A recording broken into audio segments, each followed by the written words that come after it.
Toshkent viloyati Quyichirchiq tumanidan eslaga 19 sotilli xonadon topib qo'ydim. Mana raddomni to'g'risida mana ko'ryapsiz. Uyda hozir sizlarga bitta obzor qilib tanishtirib chiqaman. Mana ichkari hovlisi. Hovlini ko'rayotgan bo'lsangiz, ya'ni tomorqasi 3 ta uyga bo'lib katta uy tushirsa bo'ladi. Chunki 19 sotilli yeri kattagina qilingan. Menimcha katta oilalar uchun mos. Mana birinchisi bu garaj qismi. Mana kirsangiz, mana bitta garajlari bor. Bemalol mashinangizni qo'ysangiz bo'ladi. Mana keyingisi bu kladovka. Endi o'zingizni ketmon, nimadirlar, misol uchun nimadir buyumlar shu yerga qo'yib qo'ysangiz bo'ladigan narsa. Xullas, endi bu tushundingiz. Bu yog'i banyasi qarang, chiroyli qilingan. Mana turbalarni o'rnatib qo'yishgan. Mana ichkarini ko'rayotgan bo'lsangiz, mana dushlari, bu yoqda saunasini qilib qo'ygan. Saunalari ham zo'r ishlar ekan. Parda o'tirib, mazza qilib, nima deydi, salomatlikka yaxshi-da, xullas. Mana bu yog'i oshxona. Hozir oshxonani ham ichki qismini ko'rsataman, mana ichkarisi. Qanaqa shinam, qanaqa go'zal xonadon, Mana oshxonasini ham ko'rasiz. Agar kelsa, barcha mebellar, hamma narsasi qolar ekan. Prosta chiroyli kelishib olish kerak, bo'ldi, tamom. Endi bunisi bet spalni xonasi. Mana ichkarisini ko'rsataman. Birinchi kirayotganimiz detskiy xona ekan. Mana bu shkoplarni ham qo'yib qo'yishgan, bola kravati, etganimda yana mebellar qoladi agar kelishilsa. Mana spalnisi. Aytgandek mebellar qoladi. Yaxshi kelishish kerak, bo'ldi, tamom. Mana ko'ryapsiz, uyni dizaynlari yaxshi qilingan, yaxshi solingan, remontlari ham o'rtacha yaxshi holatda.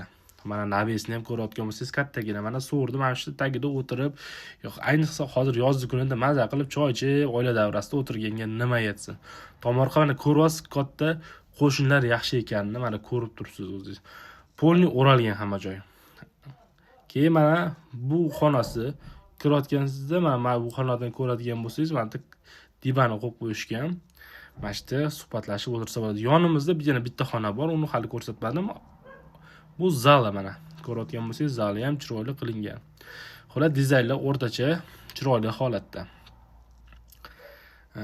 Aytganim yonida bitta xona bor, uni ko'rsatmadim chunki bu yerda ahli oilalar o'tiribdi, o'shaning uchun ko'rsatishga imkoniyat bo'lmadi. Lekin dizaynlar o'rtacha holatda. Mana ko'rayotgan bo'lsangiz, hammasi devor bilan o'ralgan. Ya'ni imkoniyat yaxshi o'rtoqlar. Mana bu yog'ida misol qo'yib boqasizmi, mol boqasizmi, imkoniyatlar zo'r. O naryoqda ko'rayotgan bo'lsangiz, darvoza bor, o'sha yerda chorvani olib kirib, mana shu joyda hojatxona, boshqa narsalar shu yerda joylashgan. Ya'ni uyning orqasida uydan uzoqroq joylashgan. Mana orqa tomorqasi ham kattagina ekan. Mana shu yerga bir 20 ta buqani boylab qo'yib boqsangiz nima bo'ladi, Maza-yu. Odam chotki joy. Qarang, qanaqa zo'r imkoniyatlar bor. Hovli katta, yer katta, kadastr, dokument, kommunalka, hamma narsasiz joyida. Xullas, bosib qoladigan joyi, imkoniyatdan foydalanish kerak. Bunaqa uylar ancha chiqavermaydi. Narxini ham shokoladli narxda qo'yib qo'yishgan. Xullas, 58 ming deyishyapti. Yana o'tib baraka qiladigan joylari ham bor ekan. Pastda nomerni qo'yib qo'yganman, telefon qilib bemalol suhbatlashib, kelishib olib, sunnatiga o'tib berib, xudo xolasa baraka qilib olsangiz bo'ladi. Sizga buyursin, mana oilangiz bilan shunaqa katta joyda yashang. Bitta narsasi ham bor-da. Agar uchastkovoy ham, magazin, dorixona ham hammasi yonida ekan. Mana dokumentlar ko'rasiz, qo'limda hammasi 100% to'ppa-to'g'ri.